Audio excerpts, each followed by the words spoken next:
อุโมงค์เนี่ยกูเห็นยาวสิงานโดยตั้งแต่หนาวหน้ามันไหวมันก็งามเลยมันยาวหน่อยตั้งแต่ข้างห้องน้ำนะข้างทางเนาะอันนี้ก็สิได้รูปแบบเนาะสบายดีจ้าพี่น้องสบายดีตอนบ่ายครับกำลังจะแกงหน่อไม้จ้าพี่น้องจ้าที่บ้านอัมบาราเหมือนเดิมวันนี้อาจจะอยู่จนเย็นนะคะอยู่จนเย็นวันนี้เราจะแกงหน่อไม้สีมือภายนอกแกงเจแหล่บสเป็นคนแกงเอาให้แซ่บเลยขึ้นอยู่ที่คนแกงพอแหละเนาะสบายดีจ้าเข่าคืองามแท้ปีนี้ซ้ำจะได้เข่า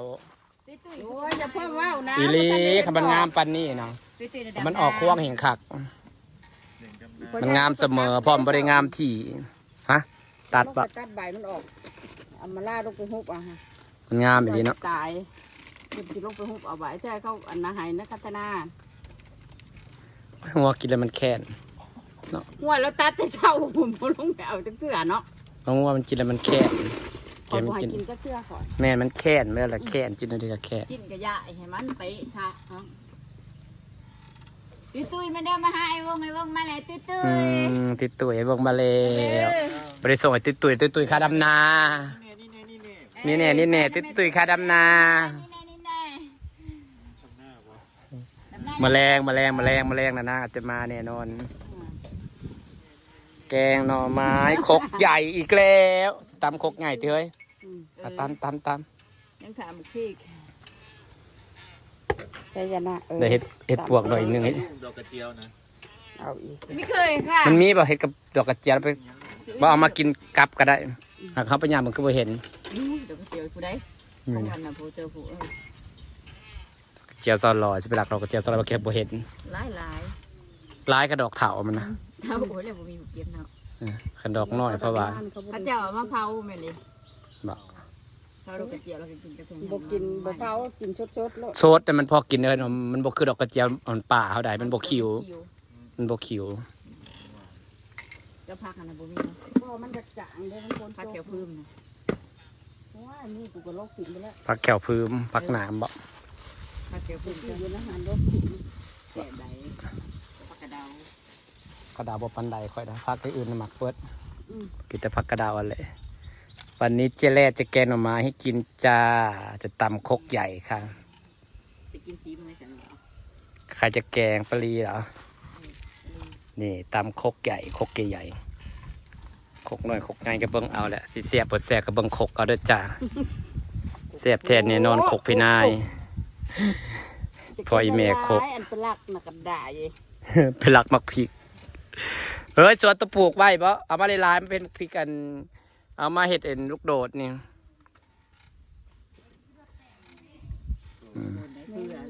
เผื่อเลือดแป้งของข่อยนะเพราะเป็นมาลายเผื่อเลือดแป้งนำมาอ่อนๆนะกินก็เลือดแป้งขักเลยเขาให้เขาคั่วไห่ตีคือนี่มีแต่ปิ้งบ่ค่อยมีคนกินนะค่อยว่าเห็ดเลือดแป้งดีกว่าไปเห็ดเลือดแป้งนะญาติกันกินเนาะเห็ดน้ำกันหลายๆคนมันเห็ดงากระซอยกันเห็ดเอาเบิร์ดเลือดแปลงนะเห็นบอกเห็ดเป็นมือก่อนมือข่อยมาน่ะเป็ดจิกตัวญาติกันกินเนาะแซ่บเลือดแปลงเดี๋ยวเบิร์ดเราข่อยกินมาเราข่อยจะว่าเราถ่ายกินอีกว่าบ่ได้ญาติกันกินเมาแล้ววะมือน่ะเทมรอบน่ะเป็ดจิกตัวก่อนกระย่างน่ะกระเต็มมันบ่ค่อยมีคนกินคำสองคำกันนี่แต่เลือดแปลงมันญาติกันแม่นเพราะว่าอบที่เขาอบมาหันนั่นนี่เลือดแปลงขักสุดแล้วนะบ้านเขานะคกใหญ่พี่น้องแกมาไม่คกใหญ่พออีเมฆคกกระดอกกระดิ่เอื้อยตัวปลูกไว้บ่อยไปเก็บปลาเป็นเจ้าของเนาะพุ่นน่ะจะเต็มจานงามกินกับไปเลือดแปลงขักแล้วเด้นะมันอ่อนมันพอแบบวายเพชรหน่อยกำลังหึนนะขักไปมาแกมอันนี้มันก่อนมันก็เป็นดอกมันก็พืชคงจะรีกี่ทีแล้วมันตายเฮ้ยแล้วมันก็พืชเนาะแม่นยายจะเรียกกี่ทีเฮ้ยมันมาสิตายไปเบิ่งนั่นน่ะนางนินตาเขาก็นินตาอยู่ใกล้ไม่ต้องเพิ่นเลยได้กี่ทีน่ะตายบ่กินจักเทื่อติเพิ่นน่ะปลูกแล้วบ่กินจักเทื่อติอยากจะเหี่ยวตายเบิดแล้วแม่บ่เกลือยาวน่ะจ้ะปลูก ญาติตะคน ปลูกกระบอกกินญาติแต่คนกินจะตายเบิด นับมาอยู่ได้เอ้ย น้ำเจ้าทำแรงบ่ทำบักบวบกานับมา หมกบวบมันนับหมากแค่หมกบวบนะกินบ่ได้นับหมากไม่แท้นั่นนะ กระนับโลด มันยันอยากหักหมกบวบเรียบมันเสียหวานหมกบวบนี่เท่าใดมันสอกหวานเวลาไปพัดนะหวาน คนไทยนะก็หมัก มันหวานนะออกไปซักเอาไปพัดมันนะออกหวานว่ะ แซ่บ โลดกินหนาก็จะจิบวบอันนี้มันจะ อันนี้มันเป็นหมูจ่าเขาใส่กับข้าวสุดแต่อันนั่นน่ะนั้นหมูบดหอมอะไรมันจะออกเขาใส่กับแต่อันนั้นนะเพิ่นออกรสชาติหวานเวลาเขาใส่พัดใส่อย่างนั้นนะพัดสีเนื้อมันนั่นนะหวานมันออกเป็นแบบหวานๆนี่เอง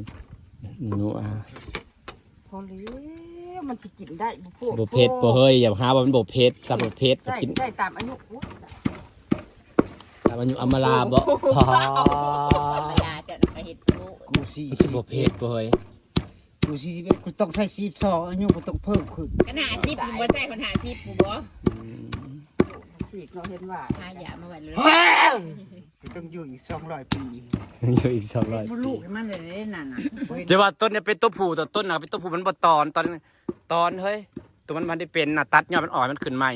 มันจะเป็นมะฮุงเตี้ย ต้องปล่อยนะดิ คอยน่ะตอนเบิดใด สอน ขึ้นมาซ้ำหนึงแล้วค่อยเด็ดยอดรถใด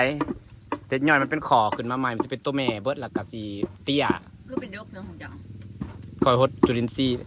กับคอยตอนเด้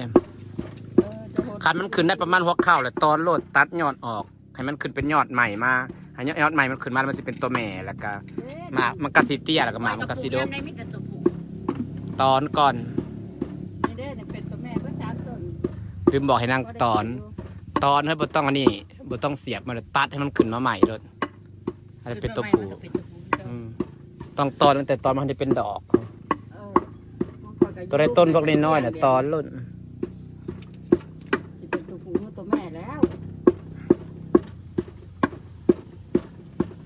อันนี้คือเราจะมาลอกแกงหน่อไม้กันนะจ๊ะ4-5 คนเราแสบแทนแน่นอนเราแสบๆเลย เที่ยง เครื่องกระลาย โอ้ยมันสิ มั บ่าน ย บ่ายแล้วมันล่ามันบ่ายแล้ว เจ้ากินข้าวนะมันชิฮอด10 โมงแล้ว ไปกินข้าวสวยเนาะเพราะว่าพันได้อยากเลย เออ ไปเอามาปัดกิน ไปคืนก็ไม่ทิ้ง อย่าทิ่มลงเด้อเบาเอิงอย่างัวกิน ทิมลง เอาาเลยเด้นี่นะเนี่ยมาจะเห็นโอ้ยอยากเห็นกันนั่นนะ หลังสิเตรียมแกงหน่อไม้นะจ๊ะอยู่ๆจืดเลยจืดแล้ว บ่สิว่าอุปดับมาแล้วอุปดับนานแล้วแต่ เอิ้นหาผู้นั้นเอิ้นหาผู้นี้ เราบงไปหาเก็บผักกระถิ่น มันก็กินกันบ่แม่นมากินน้อยเนี่ย แซ่เพื่อกันหันหมากอ่อนมันนะแต่ใหญ่จะยอดมันบอก บ่มากมันก็มีเขาว่านโยนจะแจกหัวนะเห็นสองสามเดียวกินน้อยมาถึงกันแต่แอน มันมีโอ้สั่นกับพ่อแล้วผักหลายอย่างคุณไปหาหลักผักกันนับคล้องกันตลอดปะไปหลักไอ้ผักไอ้อะไรปะเพื่อไปหาเก็บผักปะถ้ารักดอกกระ นั่น เจียว ดี ปะ เขามาหยังอะ เราจะไปรักขอดอกกระเจียว นี่นะหลักมามันเขาหลัก ไหวพิษหน่อยนี่นั่นแพงไว้เอาแนวบ่เดือนหน่วยเดียวเลย เดินเดียว เขาไปกินเบิดอะไรทีเดียวดกๆแต่มันปลูกมักนะครับปลูกบ่ได้เปลี่ยนเลยเขาปลูกยังได้ปลูกผมบ่เคยได้กินมักนะแต่ใดมาอยากเน่าโลดเป็นจอแล้วเน่าสำคัญพี่น้องค่อยไปปลูกนะเพราะลาดปลูกมาหลายปีแป้มแรงกับปลูกบ่เคยได้กินปลูกปีก่อนก็บ่ได้กินจักหมากปลูกบักหลายๆหนึ่งบวมตายเบิดเป็นหมากออกมากระเน่าแล้วก็บ่ติดกระลนปลูกอยู่หน้าตอนเห็ดจิบใหม่ๆตอนนั้นก็ปลูกเถื่อๆกับปลูกติดยามฝนนะก็ได้เอามาลาปลูกแล้วก็ล็อกหล่อนอยู่เอาสิมาลักดอกกระเจียวขอดอกกระเจียวเด้อเอาโลดเอาหลายๆเด้อ ไปเช็คดอกไปเจ็บเอา นี่เขาว่าให้ถอกซองถอกยอดเดียวละสองบ่เขาก็ถอกซองยอดจะได้เลิกถอดเอานี่พี่น้องงามๆนี่ไงคือบอกเก็บขายปะว่ามันเถ่าคนซื้อแท้ๆนี่นะบ่มีกลิ่นเด้นี่งามๆพี่น้องเฮ้ยเดี๋ยวว่าได้ถอดเอาแต่ดอกเถ่านะนี่ต้องเอาไส้นี่เฮ้ย กำลังแซ่บบ านนะคะมันกิน จูมอย่าเอาบานนั่น เหรอ จูมมันแก่มันเหนียว มันแข็งไหนนี่เขากำลังป้อนปลูออกมาเนี่ยให้บอนี่เนี่ยนี่ ได้ ออกตลอดบอกขยักได้ย่าให้ถอดซองบ่ถอดใบมันนำสิลองถอดจ้ะเอาตัวกำลังป้อนปลูนะเปิดบังเฮ้ยอ่อนขนาดแล้วมันอันนี้ น้องคือใส่แต่ซ้ำนี้ ได้ซ้ำนั่นแหละพอดีหยำแซ่บกรอบได้เด้น้ำอันนี้ไหลลงความสุ่มมันเทิงได้กินตลอดติ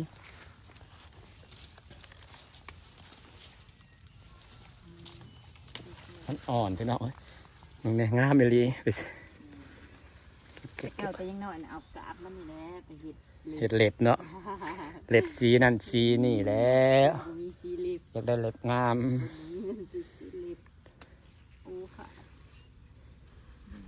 อะไรบ้าง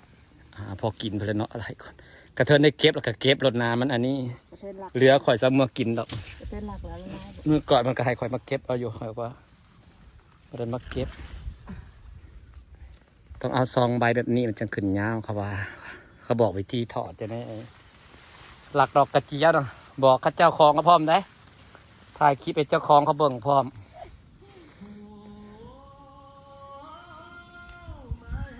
เองมาลามาอีกแล้วนี่พี่น้อง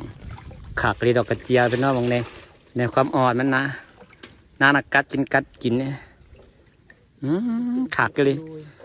กัดคายเนี่ยกัด20 บาทบ่ได้หลายเด้อเฮ้ยครับถ่ายของนางงาวหลายก่อนเราสิโพดขายมันอึดคนอยากได้งานเนี่ยมัน เดี๋ยว อึด ยังมันตะแหนวบ่ ยังเป็นหักกระปุกหักกระขึ้นต้น นานเลยก็ได้เก็บแล้ว แบบงานมันมีกำหนดแต่มันงามๆพี่น้องสวยๆอยู่เนี่ยแนวดึงแล้วมันขาดต้องดึงเขาดึงใบมันนำจะงามรอยเก็บแห่งงามเลยมันเก็บมือนะ อันนี้เขาเก็บให้ เนี่ยจะรอยเก็บงามๆมันเขาเก็บบ่เป็นเอานะสวยๆจ้าฝากบรรยากาศไว้ซ้ำนี่แหละจ้าไปเก็บดอกกระเจียวสลอยงามหน่อยบ๊ายบายจ้า